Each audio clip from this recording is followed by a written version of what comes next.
అప్పుల బాధలు వెంటాడుతున్నాయా? అయితే 6 JVR వారి జాతిరత్నాలు ధరించండి. అందరికీ నమస్కారం. నేను మీ కట్టా కార్తీక్. ఎయిర్ ఇండియా విమానాలు సేఫేనా? ఇప్పుడు అందరిలో వస్తున్న డౌట్ అది. అందరిలో కలుగుతున్న భయం అది. అహ్మదాబాదు విమాన ప్రమాదం చూసిన తర్వాత దాదాపు 265 మంది చనిపోయారు అనే వార్తలు వింటున్న తర్వాత చాలా మందిలో ఈ సందేహం కలిగి ఎయిర్ ఇండియాకి సంబంధించినటువంటి ఫ్లైట్ టికెట్స్ క్యాన్సిల్ చేసుకుంటున్నారంట. ప్రయాణం కంటే ప్రాణం చాలా ముఖ్యమైనది కదా! ప్రాణానికి ముప్పు కలిగితే ఎలా? అనేక టెక్నికల్ ప్రాబ్లమ్స్ ఎయిర్ ఇండియా విమానాల్లో ఉన్నాయి అనేటువంటి ఒక భయం కొద్దీ, అనుమానం కొద్దీ ఈ టికెట్స్ క్యాన్సిల్ చేసుకుంటున్నారంటే ఎయిర్ ఇండియాకి చాలా పెద్ద ఎత్తున నష్టం కలుగుతూ ఉంది.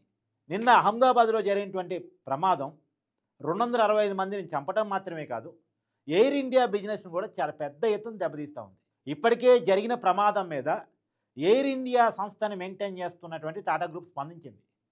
చనిపోయినటువంటి ఒక్కొక్కరికి ₹1,00,00,000 నష్టపరిహారాన్ని ప్రకటించింది.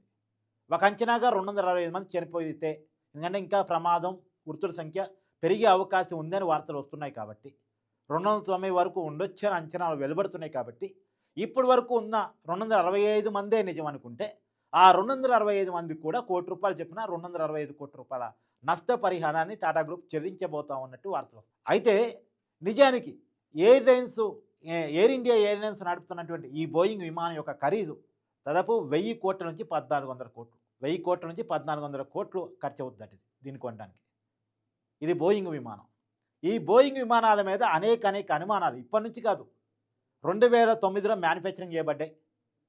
2011 నుంచి మార్కెట్లో నడుస్తూ ఉన్నాయి.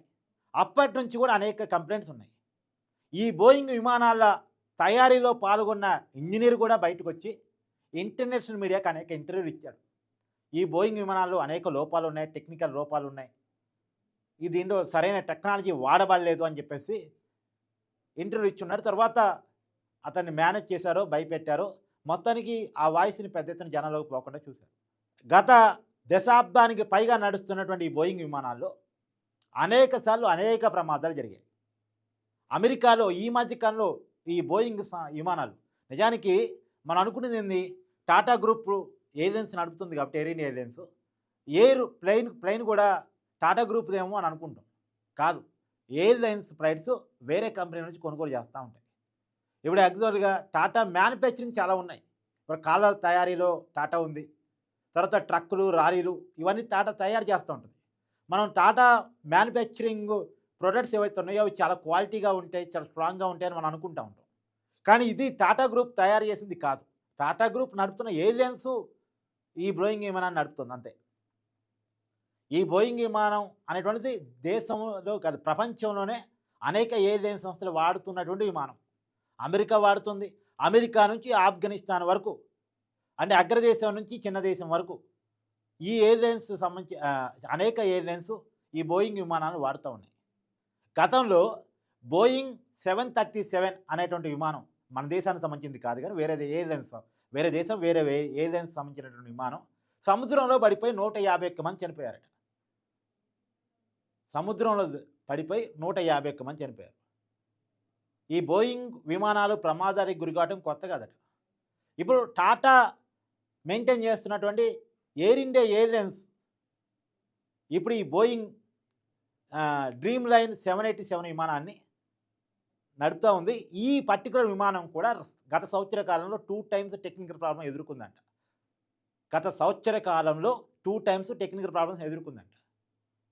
మొన్న ఒకసారి కొన్ని నెలల క్రితం షార్జాలో ఎమర్జెన్సీ ల్యాండింగ్ కూడా జరిగిందంట. ఈ విమానం మన అహ్మదాబాదులో టేకాఫ్ చేసేటప్పుడు కూడా సమ్ టెక్నికల్ ఇష్యూ ఏదో వచ్చిందంట. కానీ నిజానికి ఆ టెక్నికల్ ఇష్యూస్ పదే పదే వస్తున్నప్పుడు ఈ విమానాన్ని వాడకుండా పక్కన పెట్టుంటే చాలా బాగుండేది.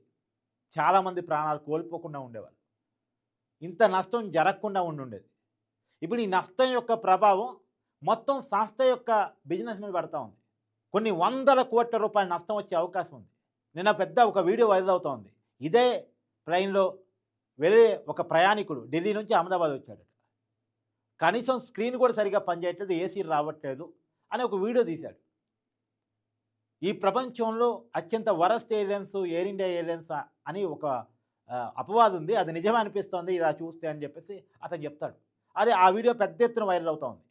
ఆ వీడియో ప్రభావం కూడా ఇప్పుడు ఎయిర్ ఇండియా బిజినెస్ మీద పడబోతా ఉంది. నిజానికి టాటా గ్రూప్ అంటే ఒక నమ్మకం. టాటా గ్రూప్‌కి సంబంధించిన వస్తువు వాడాలన్నా, లేదు టాటా గ్రూప్‌కి సంబంధించిన సర్వీస్ తీసుకోవాలన్నా ఈ సర్వీస్ ఖచ్చితంగా నమ్మకమైన సర్వీస్ ఇస్తారు. ఒక రూపాయి ఎక్కువ తక్కువ అనేది పక్కన పెట్టేస్తే ఒక నమ్మకమైన సర్వీస్ ఇస్తారు. క్వాలిటీ ఉంటది. సేఫ్టీ ఉంటది అని చెప్పేసి అనుకుంటా ఉంటారు. కానీ ఏమైందో తెలీదు. కానీ సేఫ్టీ లేనటువంటి సంస్థగా ఇప్పుడు ఎయిర్ ఇండియా మిగిలిపోయింది ప్రజల ముందు. నిజానికి ఈ బోయింగ్ విమానం చాలా స్టాండర్డ్ అని చెప్తా ఉంటారు. స్టీల్ కంటే క్వాలిటీ అయినటువంటి, అల్యూమినియం కంటే లైట్ వెయిట్ అయినటువంటి మెటల్‌తో దీన్ని తయారు చేశారు అని చెప్తా ఉంటారు. ఎందుకు? దీంట్లో దాదాపు 290 మంది ప్రయాణించే అవకాశం ఉంటుంది. సిబ్బంది ప్లస్ ప్రయాణికులు కలిపితే 290 మంది ఎట్ ఏ టైమ్ ప్రయాణం చేయొచ్చు. ఒక పెద్ద విమానం. ఫ్యూయల్ అయితే 1,30,000 లీటర్లు ఫ్యూయల్ దీంట్లో పడుతుంది. నిన్న దీంట్లో 1,25,000 లీటర్ల ఫ్యూయల్ ఉంది. 1,25,000 లీటర్ల ఫ్యూయల్ దీంట్లో నింపారు. మామూలుగా దీని కెపాసిటీ ఇంకెక్కువే 1,30,000. ఇంకొక 5,000 ఫ్యూయల్ కూడా దీంట్లో నింపుకోవచ్చు. తర్వాత మామూలుగా ఇప్పుడు ఇది లండన్ పోవాలి. అహ్మదాబాద్ నుంచి లండన్ పోవాలి. అంటే దాదాపు 8,000 నుంచి 9,000 కిలోమీటర్ల మధ్యలో వస్తుంది. అంటే లెక్క ప్రకారం ఒక అంచనాగా 1,05,000 లీటర్లకు పైగా ఫ్యూయల్ కాలిద్ది. ఫ్యూయల్ అవసరం అవుద్ది. అది కూడా క్వాలిటీ ఫ్యూయల్ విమానాల్లో పోసేది. ఒక సెకన్‌కి 4 లీటర్ల ఫ్యూయల్ తాగిద్దట ఈ బోయింగ్ విమానం. ఒక సెకన్‌కి 4 లీటర్ల ఫ్యూయల్ తాగిద్ది. మొత్తం 8,000 కిలోమీటర్లు. 8,000 నుంచి 9,000 మధ్యలో ఉంటుంది కిలోమీటర్లు లండన్‌కి, లండన్ ఎయిర్‌పోర్ట్‌కి. దాదాపు 1,05,000 లీటర్ల ఫ్యూయల్ దీనికి కావాలి లండన్ వెళ్ళటానికి. ఇంకా అదనంగా కూడా ఫ్యూయల్ పెట్టారు. 1,25,000 లీటర్ల ఫ్యూయల్ దీంట్లో నింపారు. ఆ ఫ్యూయల్ బర్డెన్ కూడా ఒక కారణం అని చెప్తా ఉంటారు నిన్న చెప్పిన అనేక విశ్లేషణలు. కాకపోతే ఒక ఈ అనుమానం అంచనా ఏందంటే, ఇప్పుడు దీనికి 2 ఇంజన్లు ఉంటాయి. 2 ఇంజన్లు ఉన్నప్పుడు నిజానికి ఒక పక్షి తగిలింది లేదా ఒక ఆబ్జెక్ట్ వచ్చి తగిలిందనుకో, ఒక ఇంజన్ పాడైపోయినా మరొక ఇంజన్ ఉండాలి. కానీ 2 ఇంజన్‌లో ఎట్ ఎ టైమ్ ఎందుకు ప్రాబ్లమ్ వచ్చింది?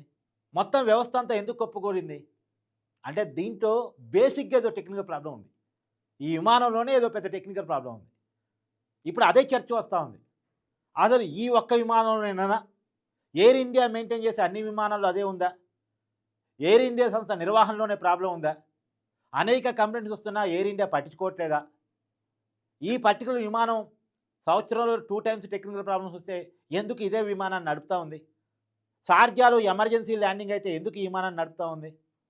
ఒక్కసారి ఎమర్జెన్సీ ల్యాండింగ్ అయిందంటే ఆ విమానం ఏదో ప్రాబ్లం ఉంది, ఏదో టెక్నికల్ ఇష్యూలో ఉంది అని దాన్ని ఆ సంస్థ అర్థం చేసుకోవాలి. ఆ విమానాన్ని పక్కన పెట్టేయాలి. దాని ప్లేస్‌లో ఇంకొకటి నడపాలి. కానీ ఎందుకు ఇదే విమానాన్ని పదే పదే వాడుతూ ఉంది? అది కూడా పూర్తి స్థాయిలో టెక్నికల్ ప్రాబ్లమ్స్ సార్ట్ ఔట్ చేయకుండా అనే చర్చ జరుగుతూ ఉంది. ఈ చర్చలో నుంచి వామ్మో వద్దు, ప్రయాణం కంటే ప్రాణం ముఖ్యం, ఎయిర్ ఇండియా వాడొద్దు, ఎయిర్ ఇండియా ఫ్లైట్స్ ఎక్కొద్దు అనేది అందరూ అంటూ ఉన్నారు. కానీ నిజానికి ప్రమాదం ఒక ఎయిర్ ఇండియా ఎయిర్లైన్స్‌లోనే జరగట్లేదు. అన్ని ఎయిర్లైన్స్ విమానాలు ప్రమాదాలు గురవుతూనే ఉన్నాయి. పదే పదే గురవుతూనే ఉన్నాయి. ఈ ప్రపంచంలో అనేక విమాన ప్రమాదాలు 265 మంది ప్రాణాలు పోయినాయి కాబట్టి చర్చించుకుంటున్నాం కానీ పదే పదే ఫ్లైట్స్ ప్రమాదాలు గురవుతూనే ఉన్నాయి ప్రపంచవ్యాప్తంగా కూడా. టేకాఫ్ అయ్యేటప్పుడు, ల్యాండింగ్ అయ్యేటప్పుడు అనేక ప్రమాదాలకి ఫ్లైట్స్ గురవుతూనే ఉన్నాయి అంతర్జాతీయంగా. లేటెస్ట్‌గా ఇదే బోయింగ్ విమానం అమెరికాలో ప్రమాదానికి గురైంది. కాదే నష్టం ఇంత లేదు. బోయింగ్ విమానాలు 2009లో తయారు చేయబడ్డాయి. 2011 నుంచి మార్కెట్లోకి వచ్చాయి. అప్పటి నుంచి ఈ బోయింగ్ విమానాల మీద అనేక కంప్లైంట్స్ ఉన్నాయి. ఇప్పుడు ఇది బోయింగ్ డ్రీమ్ లైనర్ 787. నిజానికి బోయింగ్ 737 అనే ఒకటి విమానం 151 మంది ప్రయాణికులతోటి గతంలో సముద్రంలో పడిపోయిందంట. మన దేశానికి సంబంధించింది కాదు, మన ఎయిర్లైన్స్కి సంబంధించింది కాదు. కానీ 151 మందితో సముద్రంలో పడిపోయిందంట. 151 మంది సజీవ సమాధయ్యారు. నిన్న జరిగిన సంఘటనలో మొత్తం ఫ్లైట్లో మన ఇండియాలో జరిగింది 142 మంది ప్రయాణికులు లోపల ఉన్నారు. అంటే ప్రయాణికులు 130 మంది, 2 పైలటు, కో పైలటు, తర్వాత ఎయిర్ హోస్టర్స్. అంతా 142 మంది ఉన్నారు. ఆ 142 మందిలో 141 మంది చనిపోయారు. దాంట్లో గుజరాత్ మాజీ ముఖ్యమంత్రి ఉన్నారు. కుటుంబాలున్నాయి. అందరూ చాలామంది ఉన్నారు. 141 మంది చనిపోయారు. ఒకే ఒక్క వ్యక్తి బతికారు. అదృష్టం అవుతుంది. 141 మంది చనిపోయారు. తర్వాత ఈ ఫ్లైట్ పోతూ పోతూ గూడా అంటే కింద పడిపోయిన తర్వాత గూడా ఒక బిల్డింగ్ మీద పడింది. ఆ బిల్డింగు మెడికల్ కాలేజీ. ఆ కాలేజీకి సంబంధించినటువంటి స్టూడెంట్స్ అయితే ఏంటి, అంటే జూనియర్ డాక్టర్లు అయితే ఏంది, డాక్టర్స్ అయితే ఏంది, సిబ్బంది అయితే ఏంది, మొత్తంగా ఒక 25 మంది పైగా చనిపోయారు అనే వార్తలు. మొత్తంగా ఇప్పటివరకు గుర్తించినటువంటి మరణాల సంఖ్య 165. ఈ ప్రమాదం దేశం మొత్తాన్ని కూడా కలవరం పెడతా ఉంది. ఫ్లైట్ జర్నీల మీద ప్రభావం చూపిస్తా ఉంది. ప్రధానంగా ఎయిర్ ఇండియా బిజినెస్ మీద ప్రభావం చూపిస్తా ఉంది. ఇప్పుడు ఎయిర్ ఇండియా చాలా పెద్ద నష్టాల్లో కూరుకుపోతా ఉంది. అసలే ఈ ఎయిర్ ఇండియా నష్టాల్లో ఉంటేనే మూసివేసే దశలో టాటా గ్రూప్ తీసుకుంది. అసలు ఎయిర్ ఇండియా ఇక ఉంటదా? ఉండదా? అది క్లోజ్డ్ చాప్టరా అనుకున్న టైంలో టాటా గ్రూప్ తీసుకొని దాన్ని మెయింటైన్ చేసి, ఎందుకంటే భారతదేశం యొక్క బ్రాండు ఒకప్పుడు ఎయిర్ ఇండియా. ఆ బ్రాండు వేసే దశలో ఉంది అనుకుంటేను టాటా గ్రూప్ చేజెక్కించుకొని దాన్ని నేను నడుపుతాను అని చేజెక్కించుకుంది. టాటా గ్రూప్ చేతిలో పోయిన తర్వాత ఇక నమ్మకంగా టాటా ఎయిర్ ఇండియా నమ్మొచ్చు, ఎయిర్ ఇండియా ఎక్కొచ్చు, ఎయిర్ ఇండియాలో ప్రయాణం చేయొచ్చు అని అనుకున్నారు. కానీ ఆ టాటా గ్రూప్ తీసుకున్న తర్వాత కూడా పరిస్థితిలో మార్పు రాకపోవటం, ఎయిర్ ఇండియా విమానాల్లో పదే పదే లోపాలు రావటం, ఇప్పుడు అందరిలో కూడా భయాలకు గురవుతుంది. కాకపోతే ఇది కేవలం ఎయిర్ ఇండియాకి సంబంధించినటువంటి విమాన ప్రమాదంగా మనం చూడాల్సిన అవసరం లేదు. ఈ బోయింగ్ సంస్థకు సంబంధించినటువంటి విమాన ప్రమాదంగా మాత్రం ఖచ్చితంగా చూడాల్సిన అవసరం ఉంది. ఎందుకంటే 2011 నుంచి ఈ బోయింగ్ విమానాలు ఏ ఎయిర్‌లైన్స్ వాడినప్పటికీ కూడా పదే పదే ప్రమాదాలకు గురవుతూనే ఉన్నాయి. కాకపోతే ఇది కొద్ది పెద్ద ప్రమాదం కాబట్టి ప్రాణ నష్టం ఉంది కాబట్టి మనం పెద్ద ఎత్తున మాట్లాడుకుంటున్నాం గానీ, టెక్నికల్ ప్రాబ్లమ్స్ తోటి ఈ బోయింగ్ విమానాలు పదే పదే వార్తల్లో ఉంటూనే ఉన్నాయి.